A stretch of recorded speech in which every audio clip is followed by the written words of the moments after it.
자, 61번 문제부터 보겠습니다. 임상심리사 분들이 집단개업을 할 수가 있어요. 일종의 동업이라고 보시면 되겠는데, 이 집단개업 활동을 할 때 임상심리 전문가들이 가장 주의해야 할 사항은 뭐냐라고 했습니다. 우리가 이제 집단개업을 했을 때는 서로 이제 협력적인 부분이 상당히 중요하죠. 서로의 뭐 고집을 부린다든지 이런 것들이 이제 나타나면 이 파열음이 생기고 이 집단 개업 활동에서 상당히 애로사항이 있을 수 있다는 것을 우리가 기본적으로 알 수가 있는데요. 그 내용을 묻는 문제인 것 같습니다. 자, 직업윤리 활동에 대해 개인적인 책임을 져야 된다라고 했는데요. 여러분 여기 집단 개업이라고 그랬잖아요. 그래서 이거는 전체 구성원들이 모두 다 책임을 져야 되겠죠. 이것은 아닌 것 같고요. 그 다음에 직업적인 경쟁이라든지 성격적인 충돌 가능성이 있다. 네, 이것입니다. 이게 바로 이제 주의해야 할 사항이다. 이렇게 보시면 됩니다. 집단 개업 활동을 하다 보니 이제 직업적인 서로 경쟁이 협력보다는 경쟁이 일어난다면 파열음이 생길 수 있고, 그 다음에 성격적인 측면이 좀 차이가 있을 수 있죠. 임상심리사분들의 성격적인 차이로 인해서 서로 충돌될 가능성이 있다. 그러면 이 집단 개업 활동이 어려워지겠죠. 따라서 이런 것들을 임상심리 전문가들이 가장 주의해야 될 대목으로 생각하시면 됩니다. 개인의 독립적인 사무실 확보 비용이 든다. 집단개업인데 상관없겠죠. 개인개업이 아니니까요. 그 다음에 개인적이고 직업적인 고립감을 경험한다. 자, 여기에서 2번이 집단개업 활동을 할 때 전제 조건은 이거니까 이걸로 정리를 하시면 되겠습니다. 쉽게 접근하세요. 너무 깊이 생각하지 마시고 61번의 답은 2번이 답이 됩니다.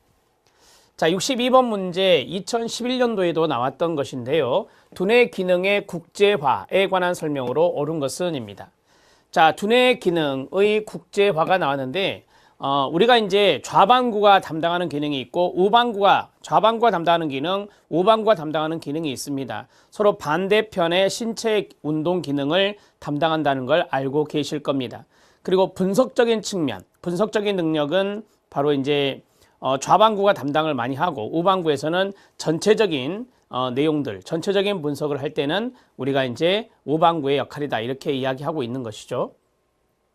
자, 두뇌 기능의 국제화에서 특정 인지 능력은 국부적인 뇌 손상에 수반되는 한정된 범위의 인지적 결함으로부터 발생한다고 본다라고 했습니다.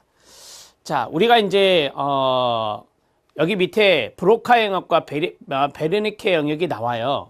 우리가 이제 브로카 영역과 베르니케 영역은 특정 부위가 있죠. 이게 특정 부위입니다. 브로카 영역과 베르니케 영역이란 자체가 특정 영역이 되는데, 이러한 특정 영역에 대해서 국부적인 뇌 손상, 거기에 따르는 한정된 범위의 인지적 결함이 생겼을 때 특정 인지 능력이 여기 발생한다, 생긴다라고 이야기를 했습니다. 이것을 조금 설명을 제가 앞에서 맨 앞에 했던 것들을 하면은 여기 이제 문장에서 약간 문장이 매끄럽지 못한 부분이 없지 않아 있어요. 특정 인지 능력의 손상은 이런 식으로 나왔어야 됩니다. 특정 인지 능력이 손상된다는 것은 예를 들어서 좌반구가 담당하는 것이 아까 말씀드렸던 분석적인 능력이거든요. 그러면 이런 분석적인 능력이 결함이 되려면, 손상이 되려면 바로 좌반구의 손상이 연관성이 있다. 이렇게 말할 수 있겠죠. 그래서 국부적인 뇌 손상에 수반되는 한정된 범위의 인지적 결함 이런 것들이 바로 특정 인지 능력의 손상, 이런 것들과 연관성이 있다라고 보시면 되겠습니다. 자, 1번 지문은 2011년도에도 나왔던 지문인데 이거는 맞는 내용이 되고요. 2번, 3번, 4번을 보시면 여러분들이 이제 이게 확연히 틀렸다는 것을 알 수 있는 대목입니다. 브로카 영역은, 베르니케 영역은 MRI, CT가 나왔습니다.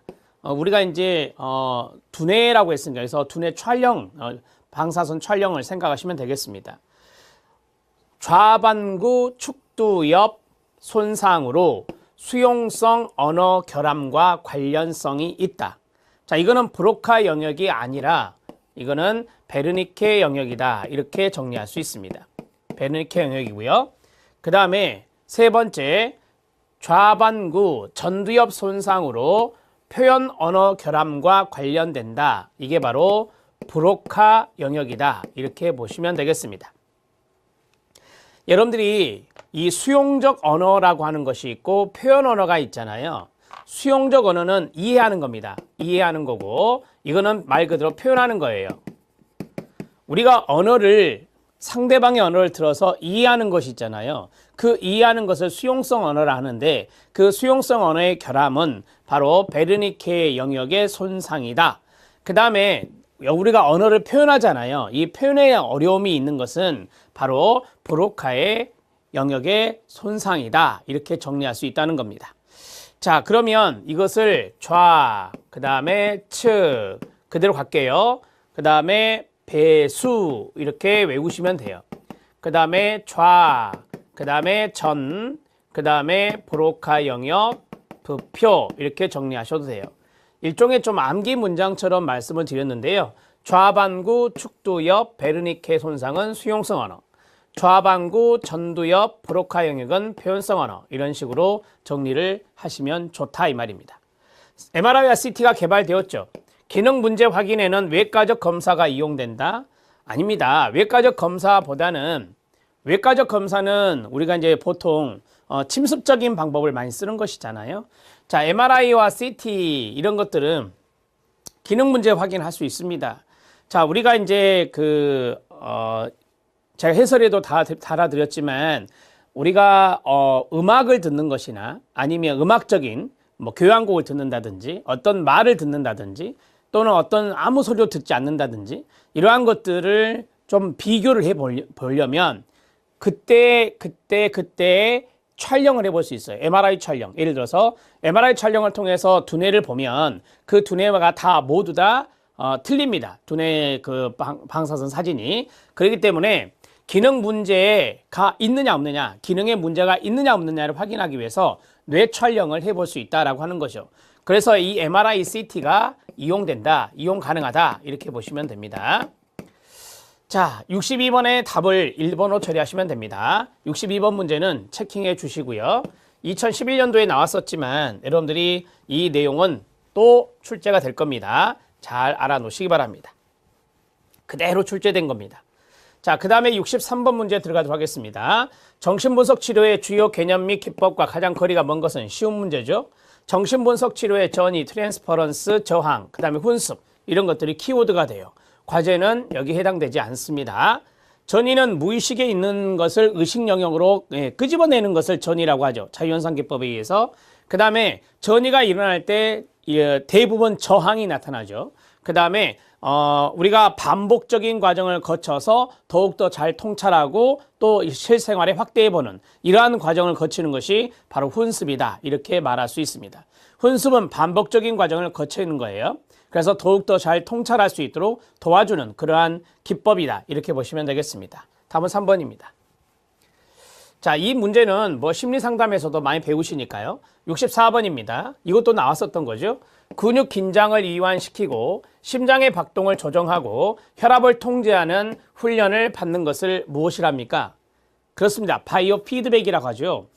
우리가 이제 바이오 피드백의 바이오는 바이올로지와 연관성이 있습니다.